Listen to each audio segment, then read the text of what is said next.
Alors, ce qui me frappe chez toi, c'est aussi la multiplicité de tes activités. Par exemple, tu as créé une entreprise. Comment s'appelle-t-elle? Alors, elle s'appelle Auris Solutions. Est-ce que c'est si multiple que ça? Il y a une certaine continuité, hein.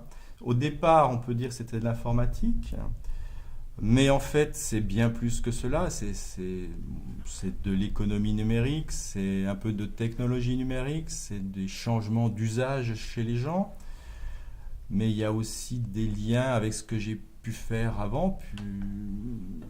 C'est une continuité, hein. C'est à la fois très différent et toujours la même chose. En même temps, je sais qu'avec ton épouse, tu as imaginé une activité sur les mariages. À une époque où si peu de gens veulent se marier, toi, tu t'intéresses au mariage. Oui, ça fait partie des choses qu'on teste en fait. Dans mon activité, dans ce monde qui se construit, il faut tester tout. Puis j'en ai testé plein de différentes. Certaines marchent un petit peu, certaines pas du tout. Et là, récemment, ben, on s'est dit que ce serait bien de s'intéresser à ce monde-là.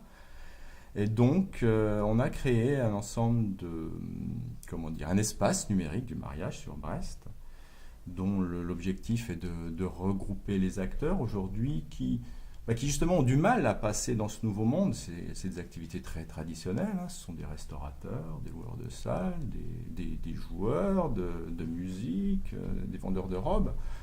Mais ils ont un peu de mal à comprendre comment ça marche. Ils ont un peu, sans doute à raison d'ailleurs, peur d'y aller par eux-mêmes, de tenter l'aventure. Donc il leur faut une passerelle. Moi, je sais comment faire en général, mais je n'ai pas envie de rester généraliste et docteur-professeur, loin des choses. Donc je teste des choses. Et là, en l'occurrence, c'est un espace où j'invite tous ceux qui sont dans ce domaine-là à nous rejoindre et je les aiderai à passer. Par exemple, qu'est-ce que tu testes dans le mariage? Là, c'est la capacité à toucher les gens. Parce qu'aujourd'hui, ceux qui sont déjà dans ce monde-là sont souvent des jeunes qui sont habitués naturellement à chercher quelque chose par le numérique, par Internet. Donc les clients, ils sont là. Par contre, les producteurs, les commerçants, les artisans, ils ont un peu de mal à y aller. Ils y vont de façon prudente ou pas forcément de façon très dynamique. Enfin, ils n'ont pas tout à fait compris que c'était leur métier comme avant, mais avec un outil différent. Donc il faut bien à un moment faire le pont.